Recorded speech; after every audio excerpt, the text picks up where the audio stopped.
Welcome to Gray to Great, the podcast where we will pull back the curtain on what it truly takes to thrive as a corporate retirement plan advisor in today's tech-powered business world. I'm Dal Degan, but all my friends call me Triple D.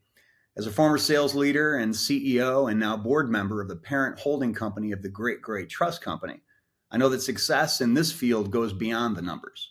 In each episode, I'm going to team up with one of your peer retirement plan advisors to bring you the strategies that separate the best from the rest. From prospecting and referral business to challenger selling and tech adoption, we're diving deep into the parts of the business that too many of us overlook. Whether you're here to sharpen your skills or if you're looking for the next big idea, this is where the playbook gets rewritten. So get ready for sharp, actionable insights that'll take your practice to the next level. Because in sales, there's no gray area. Hello, everyone. Welcome to Gray to Great, another episode, and this time I am joined by another leading retirement plan advisor. Join me in welcoming my new friend, Phil Senderowitz. Hello, Phil. Hey, how's it going, Dan? I'm doing well. Thank you, man. It's great to have you on the program, and I want to congratulate you as we start here. For everybody's benefit, Phil is Managing Director of Strategic Retirement Partners in Central Florida, and in 2025 was named Retirement Plan Advisor of the Year in the Covering the Gap category, which I think is fascinating. And maybe that's a good launching point, Phil. Describe to us, if you could, that category, which I think suggests your focus in the SMB space. Absolutely. So my practice actually works with plans of all sizes, but I have a big focus on smaller and mid-sized plans, and especially on startup plans, because I think every American deserves a right to have the opportunity to retire, and really giving access to retirement plans is, I think, key to that. Anyone can save in an IRA. Everyone has the availability of an IRA, but people don't actually use them. And really through payroll deduction, that is the primary way that average Americans can gain access to be able to have a nest egg to retire with. And for too long, it's been too complicated, not important enough, just not a focus of people in our industry. And I think whether it's a loss leader or just the right thing to do, I think more advisors should focus on at least having some component of their practice in working with small and micro or startup plans. I applaud that, especially, Phil, because my own personal background, I worked with a lot of, at the time, small software startup companies that became bigger later, like Oracle and Salesforce. And I remember in the early days, we had pretty modest HR benefits, including retirement plan optionality. Mm-hmm. And it sounds like your thesis doesn't have to be that way, that even in a small organization, you should have access to the same options for retirement planning as if you were with a 10,000 employee company. Is that a fair perception? Absolutely. I recognize that you're not going to be able to have the same level of expertise necessarily in the professionals that are working with the plan, but having someone out there and some way to be able to get that access to a plan is just really crucial. And thanks to the Secure 2.0 legislation, it's not a cost prohibitive benefit anymore. And so you can have startup plans be able to get on their feet and running. Now, with technology, it's become easier to scale that as well. And so that's been, you've had two hurdles. One, there's no way to do it profitably, because if you charge $1,000 on a plan that only has $5,000 on it, that's a 20% fee. Well, you're getting some credit from the government on that. And then if you can figure out a way to be able to service 20 or 30 of those plans in an efficient manner, then you can not have it be bankrupting to your practice, but really just a nice added benefit that you can give back to. It's giving back to the retirement plan community, I think. Yeah, that makes sense. And that legislation you're referring to, Phil, how recently was that enacted? Because it sounds like it's helped free up this optionality you're describing.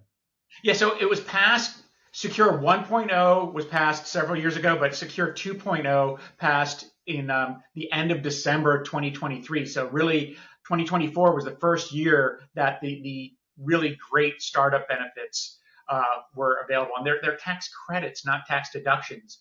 And I just saw an article in Plan Advisor that most of the plans that are startup plans that are eligible for these credits aren't taking advantage of them. A lot of that's probably due to retirement or small businesses going direct to some of the providers rather than working with an advisor. And so you're sort of cutting off your nose to spite your face. You could have the benefit of an advisor on a plan, get the tax credit from the government. And then when I tell all of my clients, I'm like, listen, that credit's there for the first 3 years the plan's up and running. If I'm not providing enough value at the end of those 3 years, then fire me and just keep the plan running as it is. And that's fine. I just want to get as many plans up and running and not have it, as I said before, bankrupt me. But if we can get them kind of on the right path, a lot of times they can manage it themselves on an ongoing basis if it's a 10 or a 12 person company. Well, that's, first of all, a truly uniquely selfless position for you to take. And boy, what better way to develop trust in a client relationship than what you just shared, which is you're clearly your focus is on what benefits the client and their wealth creation journey. And that's wonderful. So give us a story, a backstory, Phil. I think a lot of the viewers of this program have really enjoyed hearing the origin stories of the plan advisors who have been kind enough to join us and generously share their experiences like you are here. How'd you get started in this business? And in particular, what led you to the focus in smaller startup organizations? Yeah. So I'm a child of the 80s. I graduated high school in 1987, which is important because one of the most popular movies that year was Wall Street, and I wanted to be a master of the universe. I'm getting there. I'm going to have my brick-sized cell phone, and I wanted to. You're going to be Bud Fox then, right? Yeah. Absolutely. And so all through college, I studied finance. My first job out of college was at a small brokerage firm, not unlike what you saw in Boiler Room. Then I moved over to Charles Schwab and Company as just a customer service rep, and I always wanted to just manage money. So not necessarily on the Wall Street version of that, but I always loved investing. And so I worked at Charles Schwab, and then I worked at a bank down here, SunTrust, in the investment department, all the while getting my CFA and my CFP designation. I became a portfolio manager in January of 2000, and I had 3 incredible months of performance. And then, for those of you that have were around at that time, it had some substandard performance after that, and it just I really felt like it wasn't what I wanted to do anyway. I was working with a lot of very wealthy people and sort of helping them turn 2 million into 4 million or 4 million into $8 million. And just really, that wasn't making a difference in people's lives. It was just kind of growing a honeypot for future generations rather than actually making an impact on their day-to-day and future day-to-day lives. So I really wanted to work with more people, and the best way I found to do that was working with retirement plans, where you can have a lot of impact on a lot of people just by setting a plan up correctly. And then you do still have the individual interactions with a lot of participants here and there on a day-to-day basis. So when we're out doing participant education, you do get the one-on-one interactions. But really what I feel most proud of is that probably thousands of people that have no clue that I even exist are able to retire as a result of the efforts that I've made. That's great. And I love the way you tell that story. They don't need to know that you exist. They just need to know somebody's got their hand firmly on the steering wheel guiding that journey for wealth creation for them. That's beautiful. And really, I mean, it all goes back to, it's really easy to bash the government about getting involved with things that they should be involved with. But really, I think saving for retirement is an area that the government has had a huge impact. The Pension Protection Act that allowed for automatic enrollment, automatic escalation, target date funds. That would not have been possible without the government stepping in and saying, this is kind of the preferred way to set up a plan. And now Secure 1.0 and 2.0 take that even further to sort of push it down into the smaller market and have more people have access to those tools that they created for the larger plans. That's great.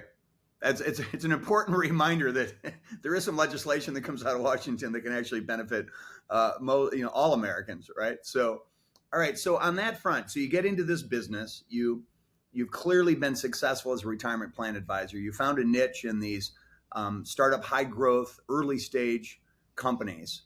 What lessons have you learned that if you could have a conversation with your younger self back in, in the 80s, in that era when you were on Wall Street, if you had a premonition that you're going to go into retirement planning, what advice would you give young Phil? Um, so I was really scarred by that 2000, and for some of my You weren't personal alone. A lot of us were, as investors and as professionals. Yep. and so even for some of my personal investing, really being too conservative and pulling out of the market, and just really, I'm a Sixer fan, and a Philadelphia 76er fan. It pains me to say this, but like, trust the process. Just putting money into the market and letting it sit and not paying attention to it, not necessarily not paying attention to it, but not messing with it over the long term is the most successful strategy that you can have. I look at my own personal retirement account, and I have about 80% of my IRA in target date funds and 20% that I like to trade because I'm so good at it. And my wife constantly makes fun of me because her account, which is 100% in target date funds, does better than mine because I can't keep my hands off of it. I love it. I love it. So on that front, let's talk about that spectrum you're describing. Yeah, and the spectrum was not a pun for your 76er fandom there. If you have on one end of this risk reward spectrum, conservatism, and then this is aggression, however we numerically define that, somewhere on the other side of conservatism is complacency and being maybe too conservative and too staid, and on the other side, there's probably too aggressive. How do you both identify a particular client's appetite for risk reward based on, more than just age, let's say? And then how do you counsel them as to finding their comfort zone in that range? So are you talking at a company level or a participant level? Well, actually both, but I'm thinking really as an individual plan participant, but it probably also applies to negotiating with the plan sponsors, the company, as to what options they're going to provide. Yeah, because at the participant level, it's a lot easier if you can. I mean, you can point to so many drawdowns in the market, and recent drawdowns have really been beneficial in that it would be really easy to get scared out of the market, but they bounced back so quickly. The 2000 and 2008 drawdowns took a long time to recover from. So that's the scarring that we've gone through. But younger participants, honestly, the younger the participant, the easier the conversation has been, because most of them have grown up never knowing a world where they had to proactively enroll into a plan, proactively select an investment. They want to sit down and just say, am I on the right track? I'm not looking to necessarily ask what should I invest in, but am I on the path to retirement? And I've found that it's the people that are our age that are more spooked by the markets. Now you have a bigger balance to worry about. And so that's where I think you can kind of, again, go to, hey, the government has had its hand on kind of helping things nudge along the way. And the latest thing that I've been talking to a lot of my participants and kind of dribbling down from the employer level to the participants is the retirement income solutions that are, again, made available through Secure 2.0. They're not really in very many retirement plans right now, but that, I think, is the key. It's the final step of helping people have a successful retirement. And really, I think most participants already think that they have that embedded in the retirement plan.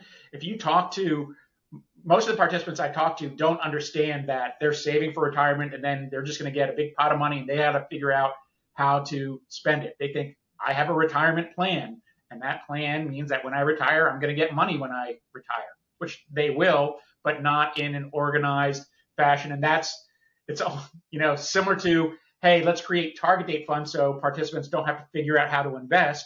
Now we're looking at, let's make retirement income solutions available so that participants won't have to try and figure out how do they spend that money in retirement. Right. No, that makes a lot of sense. You can be more prescriptive with that and then have a more orderly wind down of liquidity at that right stage of your life. Well, and the craziest thing about this is that people first of all, think it's an all or nothing solution, which I would never recommend. You can move part of those balances into some sort of an income producing guaranteed solution. And what we have found and studies have shown is that when people do that, they actually spend more in retirement, not less, and more securely. Because what happens is you're always, if you constantly have to sell a little bit to buy groceries, you sell a little bit to go on a vacation, you're like, you know what? Maybe I won't liquidate this now, because what if the market drops? Or what if I don't have enough to live on through retirement? Whereas if you're getting a paycheck in your retirement, people spend paychecks, they don't spend balances. So if you get a paycheck, you're going to spend more. And if you know it's not going to run out because next week you're going to get another paycheck, you don't worry about it. And so you can sleep better at night knowing that you're not going to run out of money.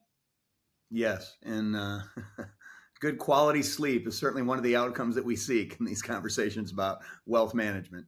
So to that end, let's expand on that theme. Imagine, Phil, that in your firm and just in your reputation in the industry, especially as Plan Advisor of the Year, you probably get a lot of attention from younger up and coming people among the Plan Advisor community who want to leverage your best practices and learn what you've learned.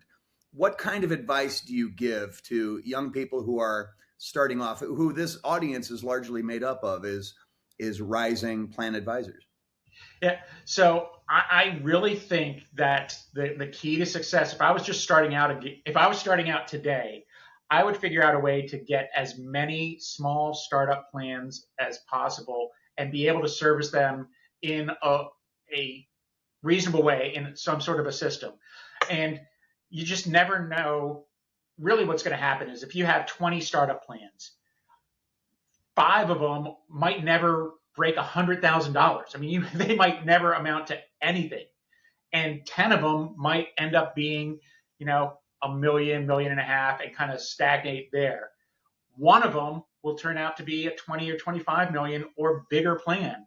And so if you have a way to be able to service some of the ones that stay small and kind of just chug along while being able to grow with plans, I think that is the best path to success. Because if you don't have a book of business already, why would someone that is on a $20, $25 million plan, why would they hire you when they can hire someone that has, experience in that area? But if you've worked with a company that you've grown with them, and perfect example, I have a company here in Orlando that was a home builder. Startup plan, it was 250 people, so it was a decent sized company and very profitable. And they did automatic enrollment, had a great match, etc. And it grew after 4 years. It was like a $4-5 million company. They got bought by a company out of town that was a $35 million company. The local person loved me, and the acquiring company had an advisor that wasn't paying attention to the plan and hadn't taken care of it correctly. And I just pointed out to my local contact, hey, look at these 5 things that, probably should be done to improve the plan. And I got hired on the bigger plan. So that's great. They brought you up to manage the parent company and all the plans they're under. Wonderful. Now I have another company that was a $10 million plan that was bought by a publicly traded company that's $900 million. I'm not getting that plan. I get it. That's fine. But in kind of recognizing that, even in working with the local management and saying, listen, I'm going to do everything I can to smooth this transition and make your lives easier. Those people turn over, they leave for other positions, and they recognize good service. And when you're really looking out for their best interests, I'm not trying to say, hey, can you get me into General Electric? Maybe I'll get that plan.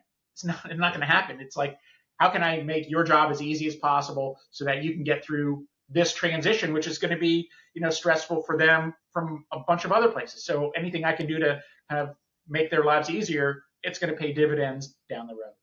Yeah, that makes sense. And to that end, you're also intrinsically talking about not just the specialization and, for your world, the SMB space and startup high growth organizations, and then hedging across a portfolio, like you said, because some are going to make it big, some maybe not so much.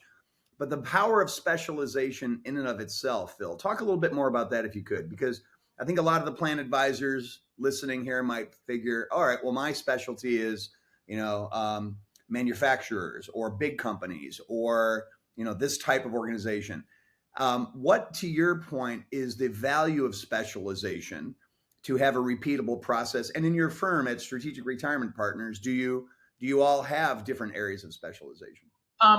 So some of the people have different areas of specialization. So for example, any kind of pension, like actual pension funds, I refer to some of my other partners on things Okay. like that. And then some do more stuff in the medical practice, smaller medical practice. So I think that the biggest distinction is you have sort of the professional services firms that will have sort of the complex match structures that are more, how can we get more money into the owner's pocket and what do we need to do for the rank and file to allow for that, as opposed to the other type of firm, more like the manufacturing, where you have a lot more employees and it's more a benefit for the participants. And so that I see a delineation. And then there is a big difference in sort of that small and medium-sized firms as opposed to the a lot of people will call it mid-size, big for me, but mid-size for others.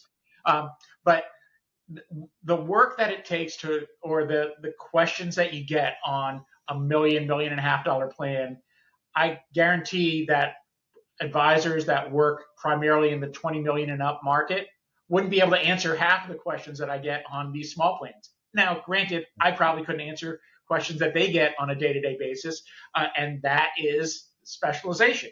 And I always say, I'm not smart enough to do everything. That's why I do retirement plans and not the wealth management. We have a wealth management area, so if people want to roll their money over, they can do that. But I know in-plan annuities and retirement income. I don't know variable annuities and fixed annuities and all of that stuff. I don't know health insurance. I don't know life insurance. I don't want to know that because I don't have the capacity to try and I want to be an expert in my area, jack of all trades, master of none. I'd rather be the master of my domain. That makes sense. References as possible. And do you often refer business to other friends of yours in the business, partners or even other firms that require those specializations that are outside of your focus?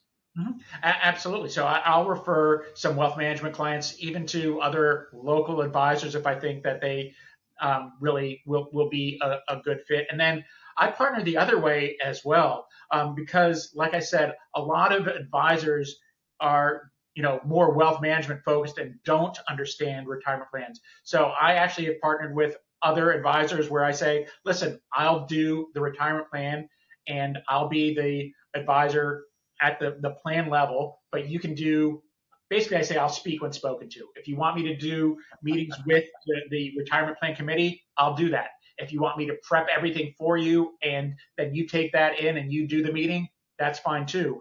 I won't talk to any of the individual participants about rollovers.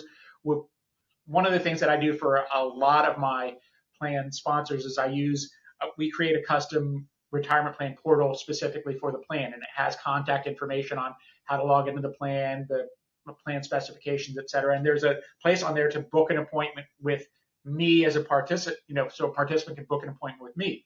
I'll do that same exact portal, but put that other advisor's name and contact information on it, wipe any connection to me personally on it, and have that as a value add for them so that they can have a retirement plan without being in the retirement plan business, essentially. Yeah, that makes a lot of sense. And leveraging the expertise and the pattern recognition of those who specialize is usually a much more gratifying outcome for clients. Well, and I can tell you an example where it really benefits everyone. So the retirement plan or a wealth management advisor that has one or two retirement plans, they're just going to look and the fund. I actually just did a post on LinkedIn about this, how I can tell that you're working with a non-specialist advisor. I'll look at the lineup and I'll see some A shares and a whole bunch of funds from one fund company, et cetera. And I look at it and I say, you know what? I could have this exact same lineup and I could use collective investment trusts that will have the same exact fund manager, the same exact allocations, and save the plan 20 basis points. and there's no extra work, and it's the same fund that local advisor would use, but because they don't do retirement plans all the time, they don't even know what a collective trust is, let alone to ask if it's available and how to use it. Yeah, that's a great point. And that's where your expertise adds so much value to the uninitiated like myself. So let's bring that around as we look to wrap up here. I'd love to hear your thoughts on what has inspired you and it sounds like you're very well read, Phil, and you continue like your movie reference talking about Wall Street. That pop culture, probably one of the things we have in common is that we get inspired by pop culture, movies, music, books. What are some examples that you'd share with this audience that you think there's some good takeaway for them? So I just reread a fabulous book, just finished it this week, Unreasonable Hospitality by Will Guidara. He was the general manager of 11 Madison Park, which was at one point the #1 restaurant in the world. There's an annual ranking of the top 50 restaurants in the world, and it was #1. It's not on that list anymore because it's not eligible. It was kind of grandfathered out. Listen, you've been on this list enough. Oh, wow. Give other restaurants a chance. But so he was the general manager of that, and just looking for ways to surprise their guests and going above and beyond in serving, allowing the guests to really get the ultimate experience. And so looking for ways to exceed expectations for participants and plan sponsors. I think it's good to kind of reread books like that every once in a while to kind of refresh your memory. I love it. Unreasonable Hospitality. That's a great title. Mm-hmm. Yeah. And I imagine there are takeaways that transcend the restaurant business. You can apply to any. And I really liked it because in high school and kind of all through college, I waited tables. So a lot of the stuff in there resonated with me. I actually Don't you feel like every young person should work in food service in some capacity in their life? Absolutely. The exposure that you get, and it just trains you on so many different things, service, sales, all sorts of different angles. I actually took a pay cut from when I was a waiter at TGI Fridays in Miami. I took a pay cut to work for Charles Schwab. I was in between jobs. And so I actually, back in 91, did Gulf War era and all that kind of stuff. That's great. Well, you made a good decision there. And for our next podcast, when you're with us, we'll ask about what flair was on your suspenders at TGI Fridays. And a hat. Right. And of course, exactly. All right, we'll leave that there. Phil, this has been a great conversation. We appreciate your candor and your generous sharing. We will be back soon with another episode of Gray to Great. Thank you, everybody. Cheers. Thanks so much for your time. Thank you, Phil. Thanks for tuning in to Gray to Great.